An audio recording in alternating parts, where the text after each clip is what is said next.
신상 언박싱. 쏟아지는 신상 중에서 제작진이 엄선해 여러분께 언박싱해드리는 신상 언박싱 시간입니다. 구글 명예혁신 전문가 알베르토 사부이아는 의견은 됐고 데이터로 말하라 라고 말했습니다. 데이터는 21세기의 원유라고 하죠. 불확실성이 짙어진 사회에서 예언은 더 이상 힘을 못 가집니다. 데이터를 바탕으로 사실에 근거한 예측과 계획이 힘을 갖게 되는 건데요. 우리에게도 데이터를 가지고 새로운 시대의 길잡이가 돼주는 분이 계십니다. 믿지 말고 질문하고 생각하라고 이야기하는 분이죠. 바이브 컴퍼니의 송기룡 부사장과 오늘 신상 언박싱 함께 할게요. 어서 오세요. 네, 안녕하세요. 송기룡입니다. 작가님으로 호칭할까 봐요. 책을 썼으니까 그렇게 불러주셔서 네. 감사합니다. 저는 그 직원이라 부사장이랑 호칭이 굉장히 위축되네요. 명칭이죠 뭐. 네. 네, 작가님으로 오늘 호칭하도록 하겠습니다. 그냥 하지 말라, 이 책이 6년 만에 나온 책이죠.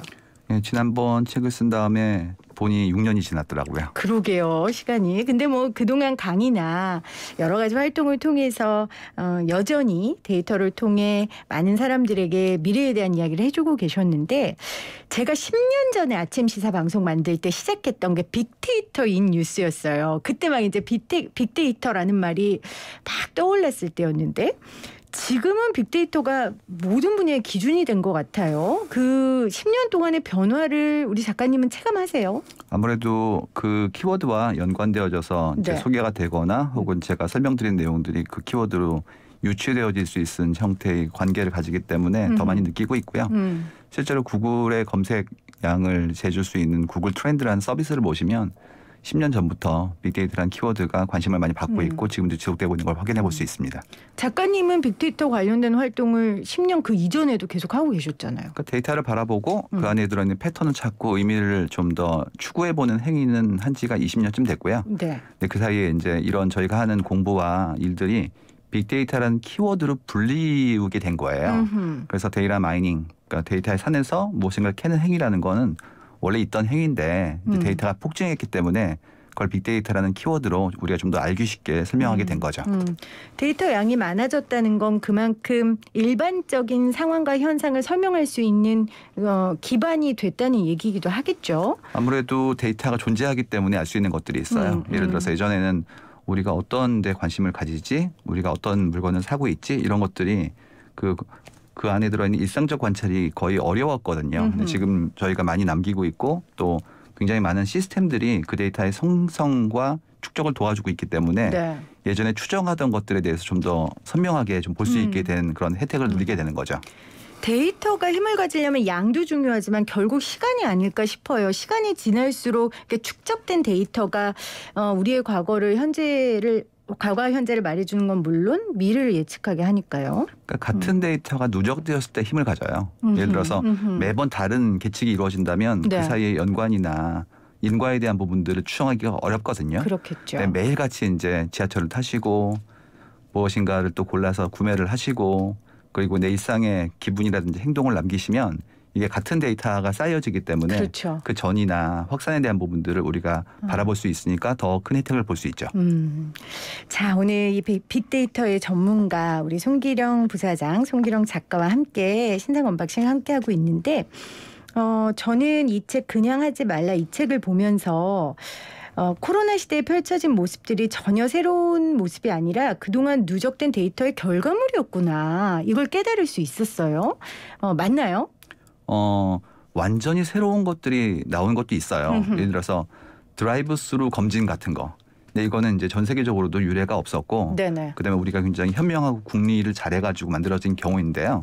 그게 아니라 사람들이 얼마나 질병에 걸렸는지를 확인해보고 싶은 욕망과 행위는 늘 있었거든요. 그렇죠. 그러니까 이제 매질이 바뀌거나 현상 중에 추가가 된 것이 있을 뿐 좀 더 크게 바라봤을 때 우리의 욕망은 늘 같다라는 부분들을 저희는 여러 곳에서 발견할 수 있었죠.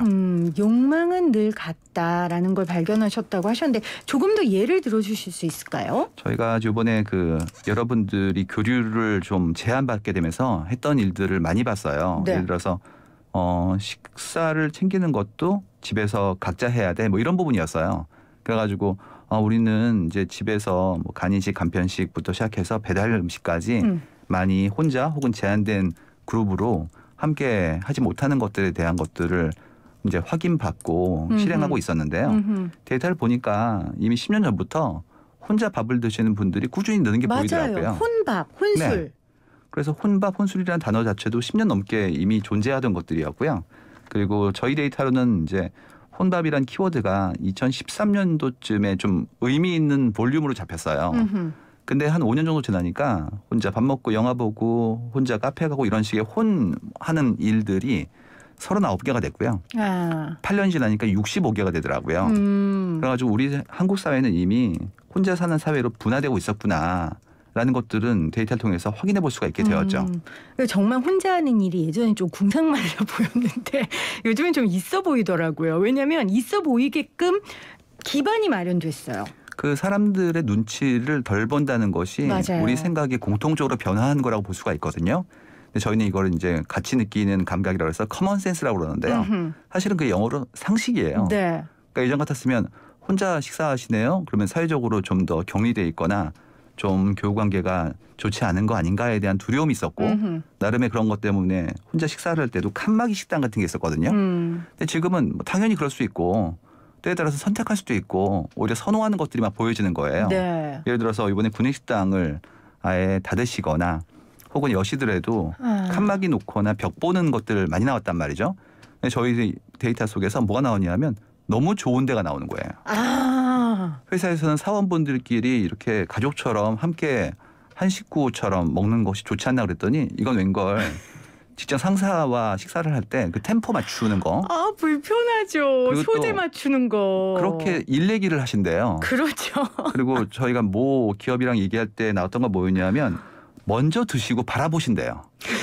그래가지고 목이 안 넘어가서 잔반을 남기고 왔다는 그런 얘기들이 막 나왔거든요. 네. 그러면 이제 어떤 것이 상대를 위한 것인지에 대한 기준도 변화하지 않을까? 뭐 이런 부분들이에요. 그렇네요. 그러니까 윗분들하고 밥 먹기 싫은 건 우리의 아주 오래된 욕망이었는데 그 욕망을 굉장히 적절하게 실현화할 수 있는 사회가 이미 기반이 마련되고 있었고 그게 코로나19를 통해 가시화된 거군요. 좀 더 많은 분들이 하실 수 있는 핑계가 나오지 않았을까라고 그렇죠. 생각하는 거죠. 회식. 이 회식도 정말 괴로운 사람들 많거든요. 그쪽 데이터는 끝도 없이 펼쳐지고 있습니다. 알겠습니다. 여러분 들으셔서 아시겠지만 그래? 맞네. 코로나19가 뭘 확 변했다기보다는 어떻게 보면 그동안 우리가 해왔던 스텝들을 조금 빠르게 했던 거였네라는 생각이 드실 거예요. 그래서 저는 이 책 그냥 하지 말라라는 책을 보면서 작가님이 이렇게 얘기하는 것 같았어요. 봐봐. 우리가 다 예상했던 일이고 다 적응할 수 있는 방법이 있어. 이렇게 말해주는 것 같아요. 전 좀 위로를 받았거든요. 왜 이 책 쓰셨어요? 제가 지난번 책을 낸 다음에 무엇인가를 남긴다는 게 굉장히 큰 저한테는 하나의 짐이 될 수도 있고 그다음에 그만큼의 무게를 견뎌야 되는 책무일 수 있기 때문에 그렇죠. 주저되었어요. 네네. 그러다가 이 변화가 너무 빨라지는 거를 관찰을 데이터를 통해 살 수 있었기 때문에 어떤 생각이 들었냐면 저만 힘든 게 아니라 다 힘드시지 않을까에 대한 생각을 하게 된 거예요. 그다음에 저희가 데이터 속에 관찰한 내용들을 보면 어떤 거는 상수 같은 것들이 좀 있거든요. 보통 우리가 차에 탔을 때 멀미가 나면 이런 얘기 하시거든요. 저 멀리 산을 봐봐. 그러면 좀 안정되고 맞아요. 그다음에 좀 덜 내가 불안해진다니까 이런 말씀을 제가 기억해서 그러면 우리 사회에서의 어떤 부분들이 좀 상수일까에 대한 부분들을 궁리해 보았어요. 그랬더니 몇 가지 선명한 키워드들이 좀 보이더라고요. 이걸 변화의 상수라고 보고 그런 작업들에 대해서 좀 말씀드리면 준비하실 때 좀 더 긴 기간을 볼 수 있기 때문에 좀 안온감을 느낄 수 있지 않을까라는 부분들을 생각한 겁니다. 우린 보통 작가님 같은 전문가들은 변수를 얘기해 주는 사람이라고 생각하는데 이번에는 상수에 집중하셨던 거군요. 인생이 짧게 응대하고 궁리하고 거기에 맞춰서 살아가는 것만으로는 해결되지 않기 때문이고요. 그다음에 누적되었을 때 어떤 것은 흩어지고요. 어떤 건 축적되거든요. 그렇다면 축적할 수 있는 방향성에 대한 부분도 좀 조심스럽게 말씀드릴 수 있지 않을까에 대한 고민이었어요. 이 책의 마지막 장에 이렇게 써 있습니다. 방향이 맞다면 속도가 더 당겨지거나 늦춰질언정 일어날 일은 일어납니다. 그러니 방향을 생각했다면 당장은 여러분의 생각이 받아들여지지 않더라도 낙담하지 말라는 말씀을 드리고 싶어요. 오늘부터 움직이면 됩니다. 이 책이 우리 사회가 변화하는 방향을 가늠해보고 내 미래를 만들어가기 위한 시작점을 고민해보는 시간이 되었기를 바랍니다. 아마 이 책 이 마지막 장이 우리 작가님이 이 책을 쓰신 이유를 함축적으로 담은 거라고 생각을 하는데요. 코로나 시대 이후 분화하는 사회, 장수하는 인간, 비대면의 확산 이 세 가지를 당겨진 미래로 꼽아주셨어요.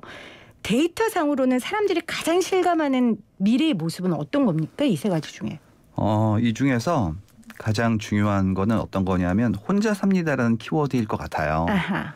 왜 그러냐면 이 부분은 이제 뭐 인류가 더 분화되어서 살아갈 수 있을 만큼의 좀 더 버추얼화된 연대나 도움을 얻을 수 있기 때문에 얻어지게 되는 혜택일 수도 있고요.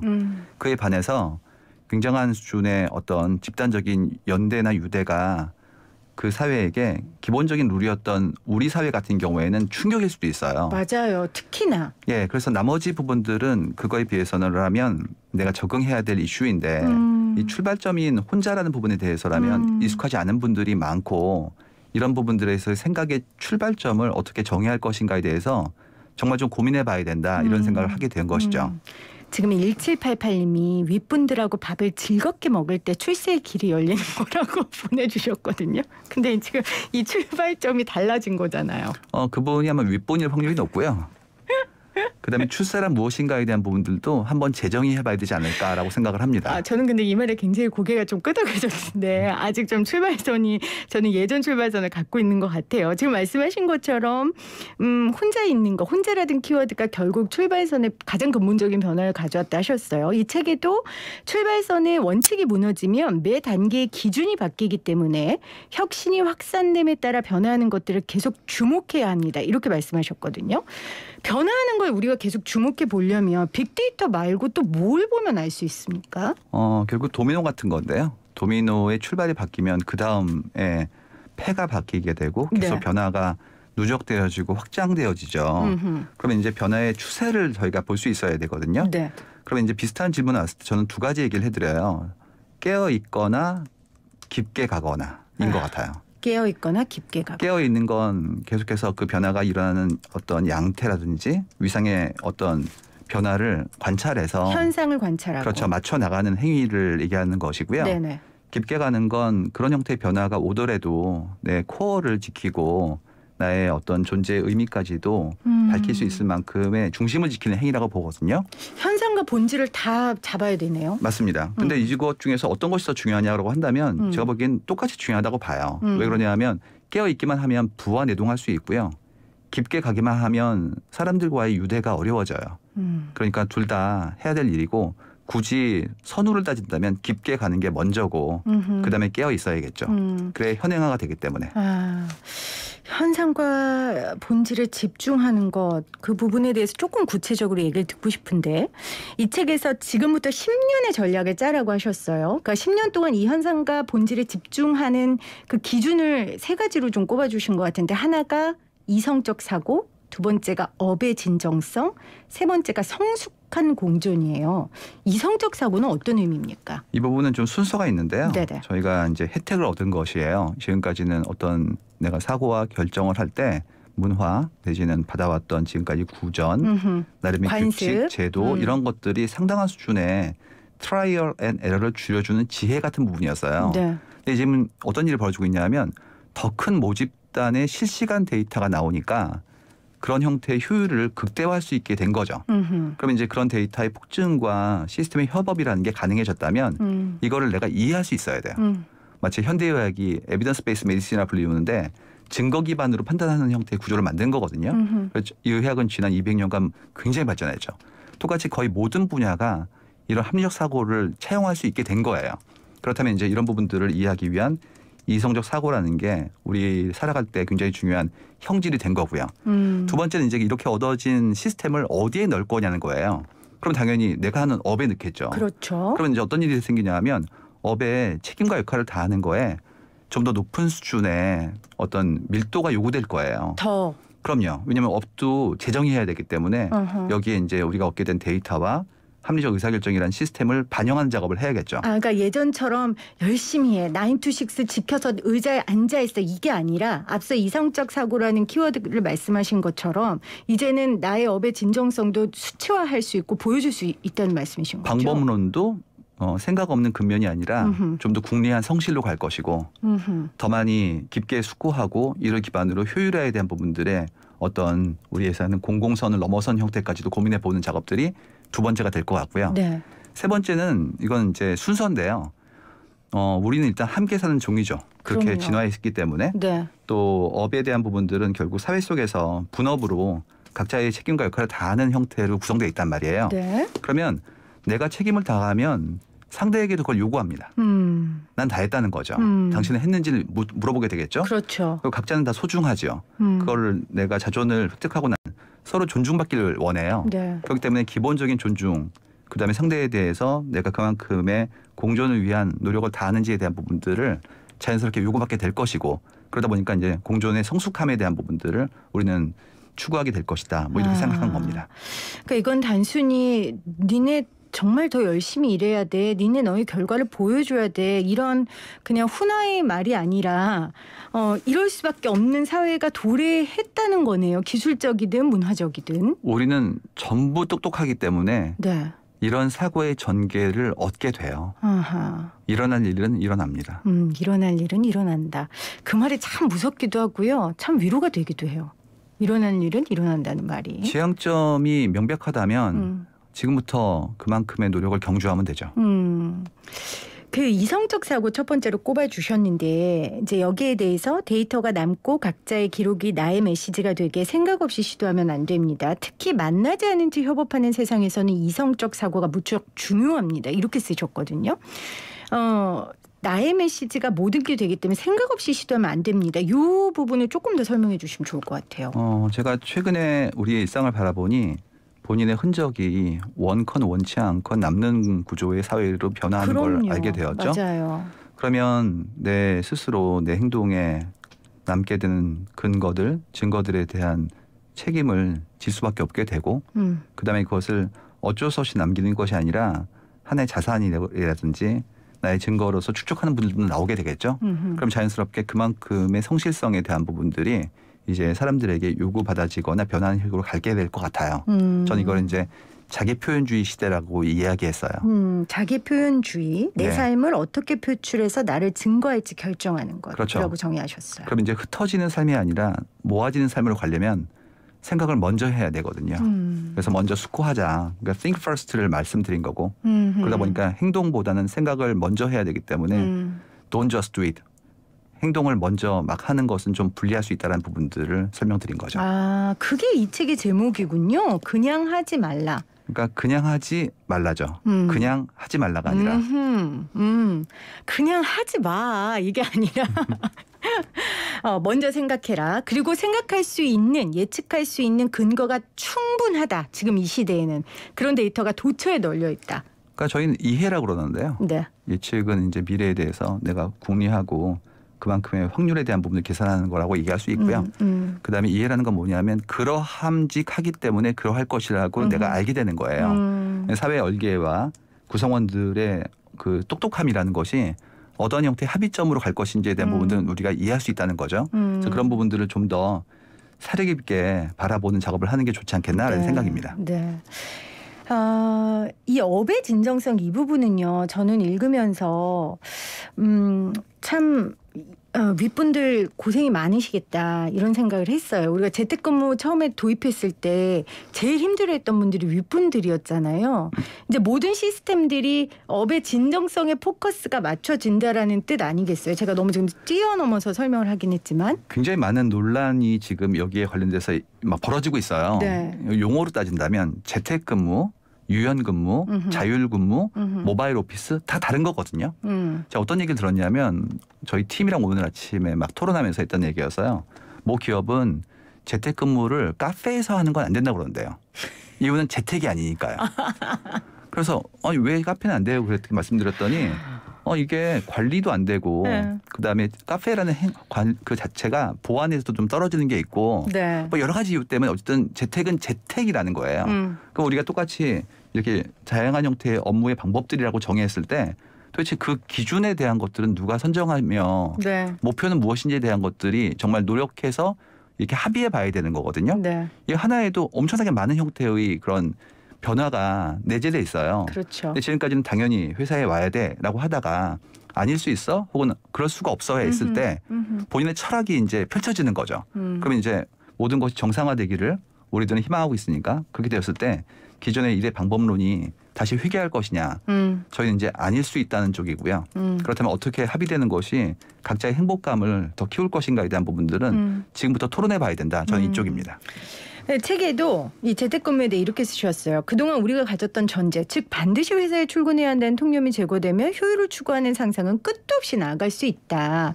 아까 말씀하신 관리라는 개념도 저는 바뀔 거라고 생각해요. 사실 아랫사람이 제일 듣기 싫은 말이 관리거든요. 요즘 그 많은 그런 새로운 세대 분들과 기존에 일하셨던 분들 사이에서 가장 큰 차이가 뭐냐고 그랬더니 상사라는 개념이 없다는 거예요. 동료지. 함께 일을 하는데 거기에 따르는 업무가 다를 뿐 위아래가 아니라는 거죠. 네. 그럼 그때부터 나오는 건 이제 관리라는 것이 어떤 의미인지 혹은 지원이라는 것이 어떤 의미인지에 대한 것들도 네. 새로 생각해 봐야 되고요. 더 나아가서 우리가 함께 모여 있는데 이 함께 모인 이유가 무엇인지에 대한 부분들을 고민해 봐야 돼요. 지금 많은 말씀들이 나오는 게 이런 게 나와요. 작년에 너무 힘들었죠. 예, 너무 다 힘들었죠. 성과가 없어졌나요? 잘 나온다는 거예요. 그러면 지금까지는 왜 이렇게 일했을까요? 그렇죠. 이런 얘기가 나오는 거예요. 그러니까 힘들었는데 뭐 방법이 다양하게 모색되었는데 그 성과의 계측 결과가 같다면 네. 왜 이렇게 획일적으로 일해왔는지 또 어떤 분들의 라이프의 어떤 패턴이 다른데 누군가는 또 아이를 돌보는 분도 있잖아요. 그렇죠. 그럼 출퇴근이 너무 힘든 일이었는데 맞아요. 왜 우리는 계속해서 똑같은 방법들을 이렇게 계속 얘기했을까에 대한 것들을 이번에 굉장히 큰 실험을 통해서 이제 알게 된 거죠.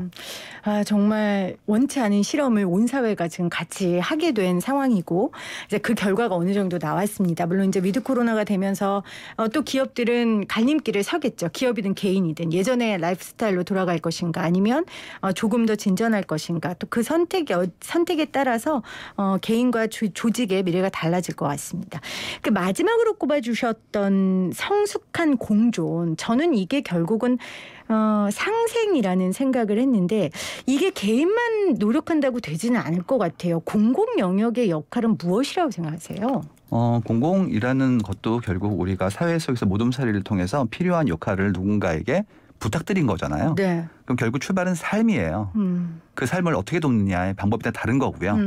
지금 가장 큰 이슈가 굉장히 많은 형태의 변화가 생기면 누군가는 적응을 정말 잘 하시는데요.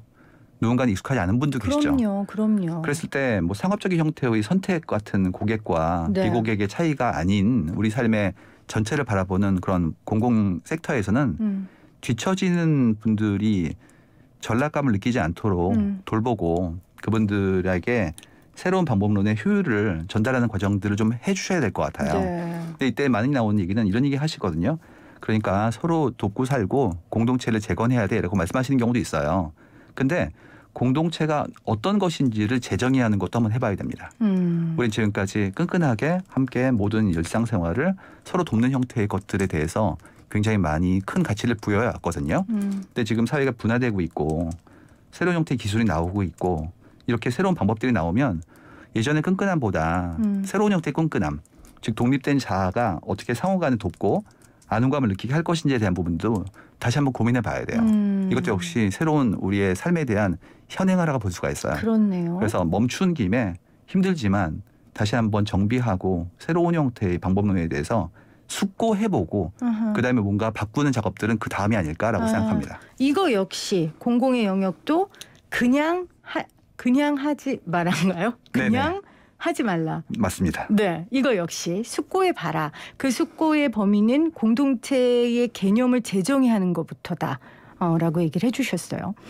저는 이런 생각도 했어요. 여기 이제 제사회화라는 말씀도 하셨지만 공공의 영역이 공동체를 재정의하고 제사회화 할 수 있도록 개인들을 독려하고 프로그램을 만드는 것도 중요한데 전 좀 구체적인 지원 예를 들면 4차 산업혁명에 도태되시는 분들에게 좀 물질적인 지원을 한다든지 이런 복지와 지원의 개념도 있어야 됐다는 생각을 했거든요.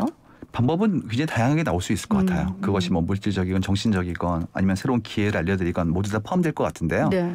먼저 좀 봐야 될 거는 우리의 삶 속에서 지능화와 자동화의 물결이라는 것이 인류의 삶을 바꾸는 굉장히 큰 인풋이 될 것 같아요.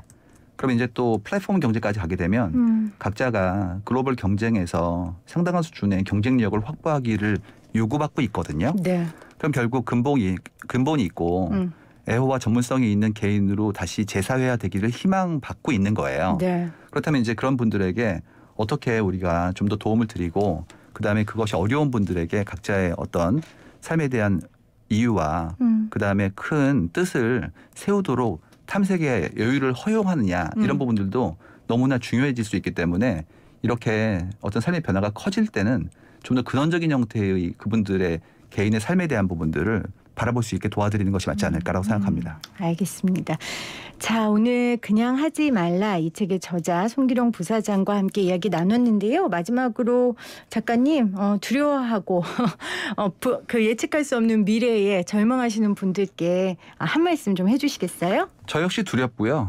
저 역시 적응하고 있고요. 네. 그때 알게 된 건 어떤 거였냐면 적어도 우리 인류라는 종 자체가 함께 살도록 이렇게 지금까지 생존해 왔구나라는 그런 명제는 변하지 않는 것 같아요. 그렇죠. 그렇다면 어떻게 상호 간에 좀 더 배려하고 존중할 수 있는지 대 부분들을 좀 더 깊게 고민해 보시면 이 어려움도 같이 해결해 나갈 수 있지 않을까라고 스스로 위안합니다. 알겠습니다. 앞으로도 계속해서 사람들의 마음을 캐는 광부의 역할을 잘 해주시기를 부탁드립니다. 오늘 함께해 주셔서 고맙습니다. 네, 감사합니다.